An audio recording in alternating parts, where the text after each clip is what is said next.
Lista 4, exercício 7.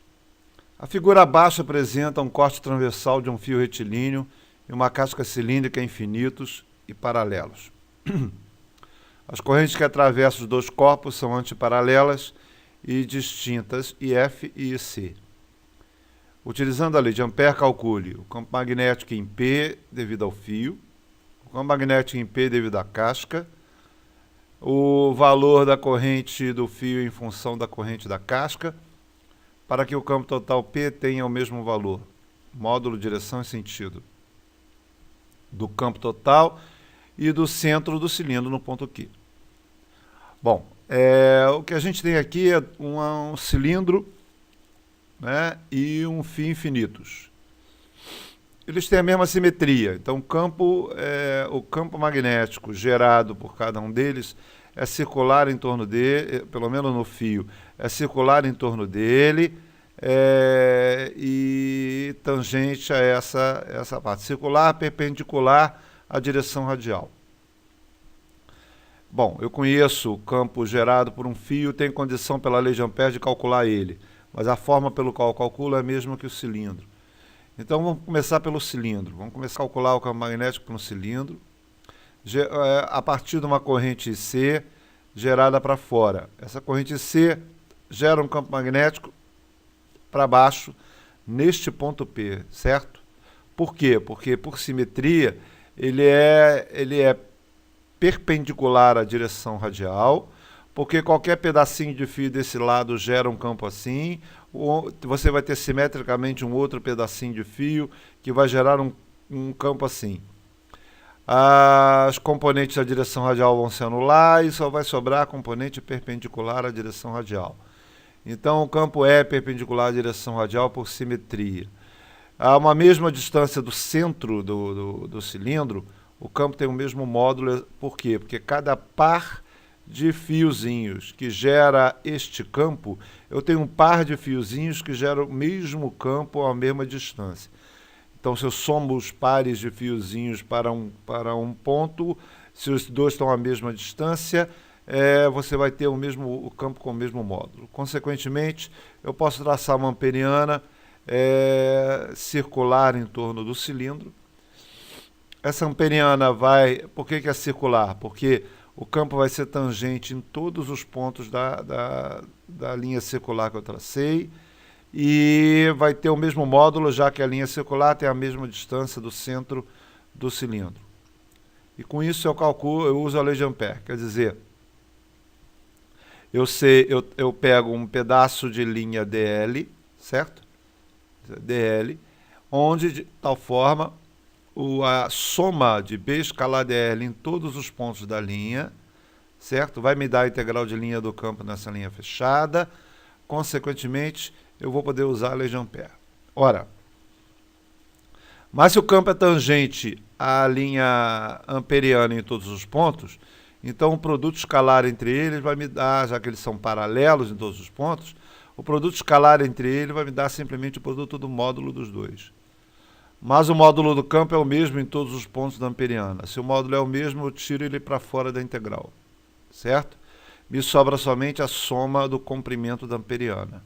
E o comprimento da amperiana é o comprimento do ciclo, 2πr.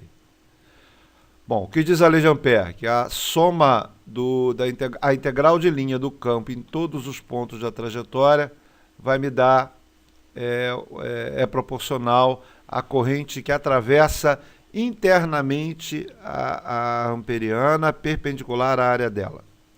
Ora, quem é a corrente que atravessa a área da minha amperiana perpendicular a? É a corrente total do cilindro. A corrente total do cilindro é IC. Então, dessa forma, minha corrente é IC, consequentemente, meu campo, a minha integral de linha que é B2πr igual a M0C, isso meu campo é M0C sobre 2πr. Onde R é a distância entre o centro do cilindro e o ponto pelo qual estou calculando o campo, que é o ponto P. Dessa forma, naquele ponto, o meu campo é M0IC sobre 2π vezes a distância, que é 2R. Consequentemente, meu campo é M0I sobre 4πr, onde esse R é, na verdade, o raio do cilindro, certo? Então, no meu problema especificamente, o campo gerado pelo cilindro é M0C sobre 4πr. Bem, a forma pelo qual eu calculo o campo magnético do cilindro é igual à do fio. Porque a diferença entre o cilindro e o fio é só o raio. O raio do cilindro é desprezível, do fio é desprezível, o raio do cilindro é R, mas a forma pelo qual ele gera o campo é a mesma coisa. Então, este resultado aqui é o mesmo para o cilindro e para o fio. Eu quis fazer com o cilindro exatamente por isso. Certo? Muito bem, vamos lá ao problema especificamente. Então, o problema a gente tem o fio e o cilindro com a corrente IC para fora e o fio com a corrente antiparalela, né? Ele é IC, ele é IF mais para dentro. Ora, a gente já viu que o cilindro vai gerar um campo para baixo, gerado pela corrente pelo fato dela estar para fora. Ela gera nesse ponto um campo para baixo, ela gera nesse ponto um campo para direita, nesse ponto ele gera um campo para cima, nesse ponto ele gera um campo para a esquerda. Então ele gera um campo, a linha de campo é circular em torno dele. No fio é a mesma coisa. A linha de campo é circular em torno dele, só que a corrente agora está para dentro. Consequentemente, nesse ponto, ele vai gerar um campo para baixo. Então, o fio gera aqui um campo para baixo, gera aqui um campo para a esquerda, aqui ele gera para cima, aqui ele gera para a direita, circular, tangente a um círculo em torno dele. Certo?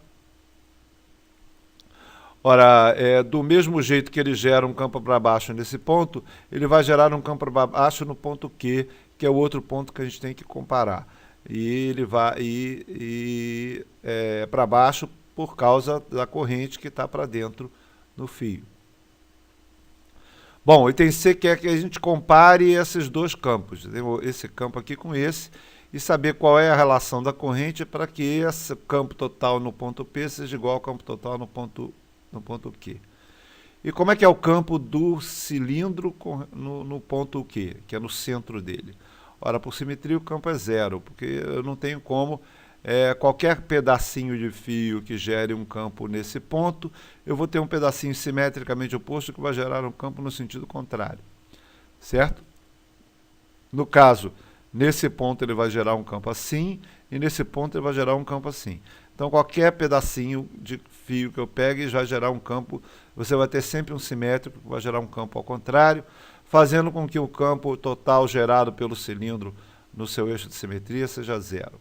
Então, eu só vou ter o campo do fio no centro do cilindro, certo? Muito bem.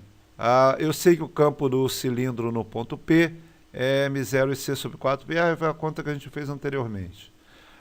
E o do fio? Do fio é M0I sobre 2πr. Por quê? Porque a distância entre o fio e o ponto é R. É R que é igual ao raio do cilindro, certo? Então, se essa distância é R igual ao raio do cilindro, então M0IF sobre 2πr é esse campo. Ok? E o campo no centro do cilindro gerado pelo fio? É a única diferença que a distância é 3R. Se a distância é 3R, então dá M0IC e F, né? M0IF aqui, sobre 6πr. M0IF sobre 6πr é o campo do fio gerado no centro do cilindro. Bom, a ideia é que a soma dos dois, que é a soma dos dois campos no centro, né, é igual ao campo que o fio gera no centro do cilindro.